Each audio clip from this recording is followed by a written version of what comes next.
Welcome back, ladies and gents, for another episode of Fight for Truth News Network.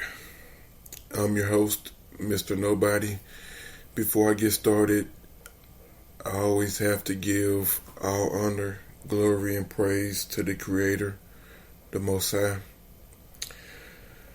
But today's topic is Daniel chapter 7, verse 25.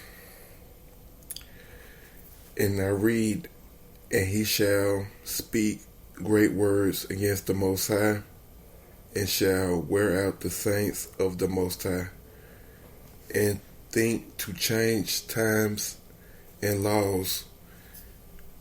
They shall be given into his hand until a time and times and the dividing of time."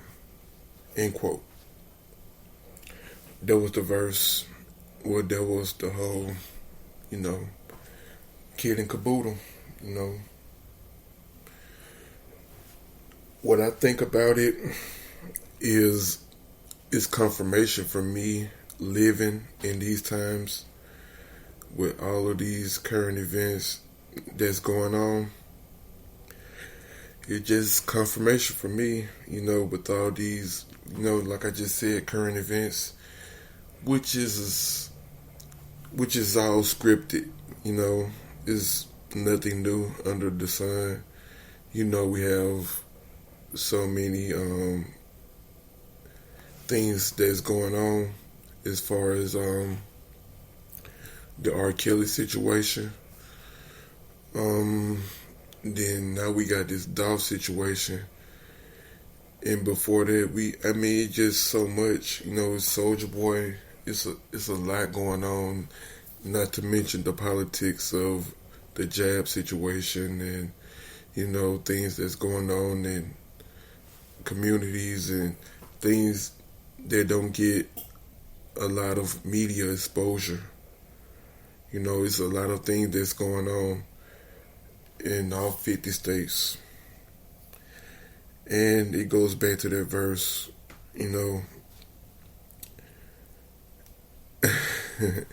I'm not going to say I'm wore out. I'm just saying that I see it's a lot to take in. It's like you can't even get used to a certain topic without, hours later, it's another event happening. And it's more tragic than the event that happened before it, like with the R. Kelly situation. He's the icon of R&B music and this and that, and now he's about to snitch on the whole entire industry. And fast forward, until this situation. It's a lot to take in just for anybody that just living in these times, because they're using these scripted events to pass certain laws. And they are passing certain laws. They're just using these events to get the I'm gonna see how I'm gonna put this. They are using these scripted events to get the attention of the public and to get the consent of the public. If the public goes along with it, it's pretty much it is what it is, because the public consented to the scripted event. People think that this millionaire rapper was just, in his hometown and killed by, I don't know how the story is going to go, but, he was killed by people that he had so-called beef with. Ladies and gents, that's spiritual or just like-minded, I would say don't get caught up. Don't get caught up in the hype, because It's all script. It's all a play. It's all a stage. And we are the audience. Unless, some decide they want to become a part of the act. Other than that, we're just the audience. We're just watching a movie. But it's coming to a time where we're going to be in the movie, so to speak. But the verse speak volumes, because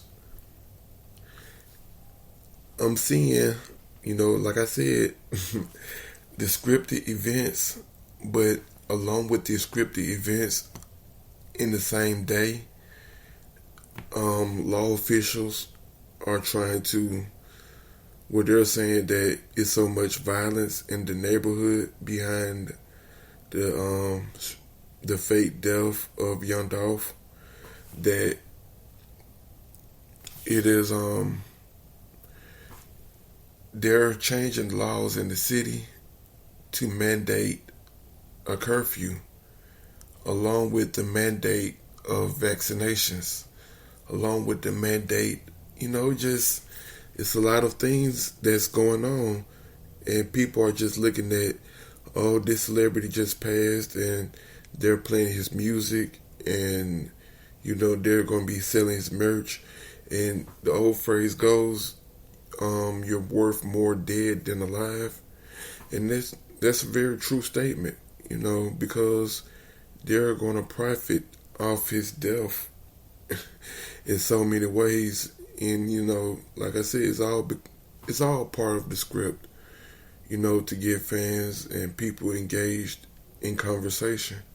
It's going to become part of barbershop talks, in the near future. What happened, Young Dolph, man, that was messed up, man. Why can't we come together, man? It's going to be all kind of talks about peace and why people can't get along. And my theory of the whole situation is, I look at it, like, first of all, I look at it like a realist, I'm a logical thinker. That's why I am. And first and foremost, it's a business, as far as the music industry, and a rap artist is the product of, the record label, which is the bank. Let's not get caught up in the fact that he's a man and, he can do what you want to do. That's not the case, because like I just said, the record label is the bank, so the artist, the product, has to do what the bank say, because the artist is using the bank funding to become the celebrity to the world, that the world get to know, and they're using the bank funding, and the bank is not doing it for free or just because he liked the artist. The bank has multiple reasons other than just financial reasons as to why he is backing an artist, or why the bank is, backing the artist. It's a lot of, agendas that is now being passed because of this. I'm gonna keep saying it, it's a fake death, because, once it hit my feed, like it hit everyone else's feed, I saw it for what it was. I saw, like, when they showed the business, the cookie shop, I saw that the top half of the glass, it wasn't shot out. Only the bottom half was. And you saw an arm that they say was Young Dolph. But me personally, I really don't believe it, because we haven't seen him. And according to reports, we haven't seen, them take him out on the stretcher. We haven't seen them put him on the stretcher. Only thing we have to go on is bad quality photos and videos to make an assumption, or to make a conclusion that a murder happened. I mean, it's like the Tupac hoax. Shout out to Industry Hoax Revealed. For making a channel that just debunking the whole Tupac death. It's all scripted. It's proof. Just by asking questions and just by looking at the scene, it's no blood. Like with his fake murder scene, along with Biggie Smalls' fake murder scene, and they say Eazy-E died of full-blown AIDS within a very short time. I mean, the stories don't add up, but for those who just take what the media, give them, I say kudos to you, because, they're censoring the truth, and I can't blame people for making those, conclusions, because they are censoring the truth. And all I can do is just keep fighting for the truth, until the next time. We're going to continue to fight for the truth or die for a lie. And not me, and hopefully not for you.